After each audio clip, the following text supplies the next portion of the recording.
very interesting story.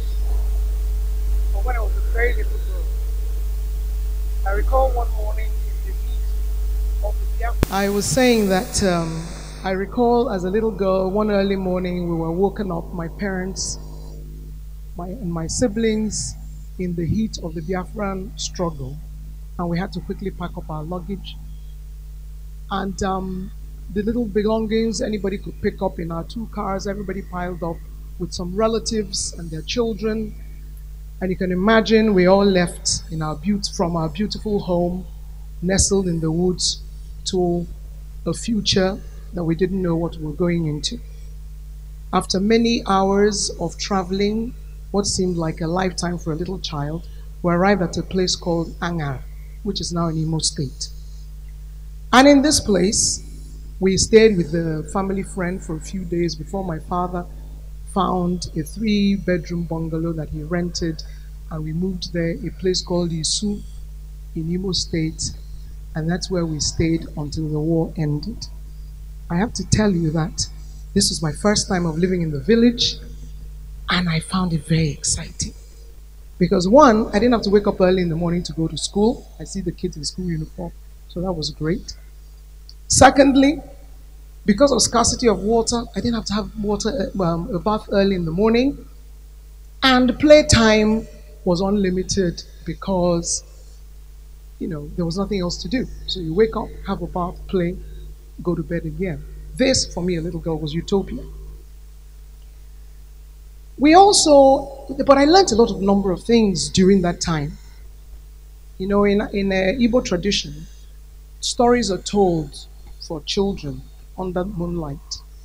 When the moon comes up, all the kids gather around. So we, with the village kids, would gather around and listen to folk songs and tales about Igbo values, which were defined by dignity, civility, determination, hard work, and so on and so forth.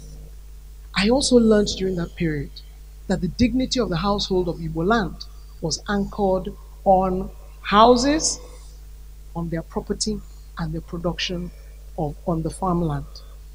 I learned also that the initiation of young men in Igbo land used to take place between the ages of 18 and 20.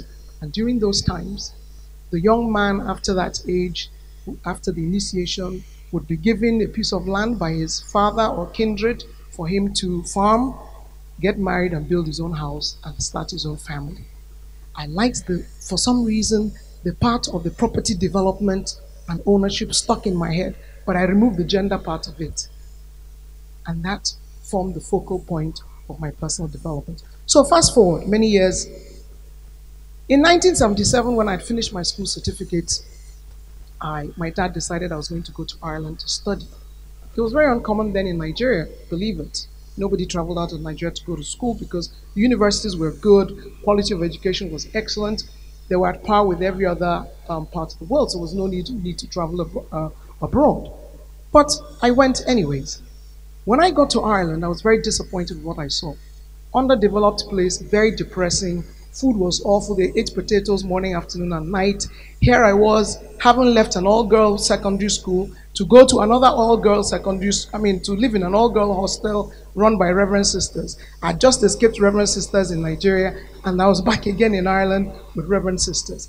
This was not what I planned for myself, but I had to make the most of it.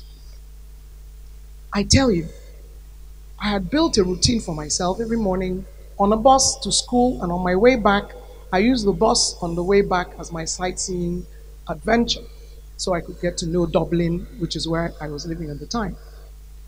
But something struck me during that period. First thing was that I never really saw young people like me. I saw a lot of primary school kids, I saw a lot of old people, but where were the people in between, like me?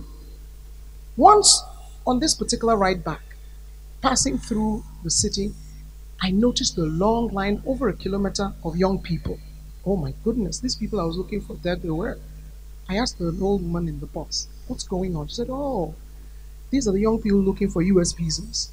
There's no jobs here, the country is so tough, so everybody finishes high school and leaves the country. My goodness, I was shocked. I'm coming into this country and people like me are running away. As soon as I got to the hostel, I called my dad. I had to negotiate my exit from Ireland. I told myself, I don't know what I'm doing here. Everybody's running away from me, and I'm here. And after, of course, I was very convincing. My father decided, yes, it made sense. I had to come back to Nigeria. And that's how my life changed. And I got back to Nigeria. Fortunately, I got admission into the University of Jos to study economics. Now, Ireland in the 70s and 80s almost is a replica of what you see in Nigeria today. Pockets of violence, high inflation, high interest, high unemployment, government borrowing to support current spending, bickering by politicians. Indeed, even many years after joining the European Union in 1973, Ireland was nicknamed the sick man of Europe because he just wouldn't recover. Everybody else was doing well except them. But something happened in Ireland. 2005, I had the opportunity to go back to Ireland, and I was shocked at what I saw. A bustling society with everybody, including Nigerians, now struggling to come to Ireland. Remember, in those days, you wouldn't see people at the embassies in Nigeria at the time. The only people that went there were people that were going to get visas to go on vacation. You go on vacation, you come back. You don't stay abroad.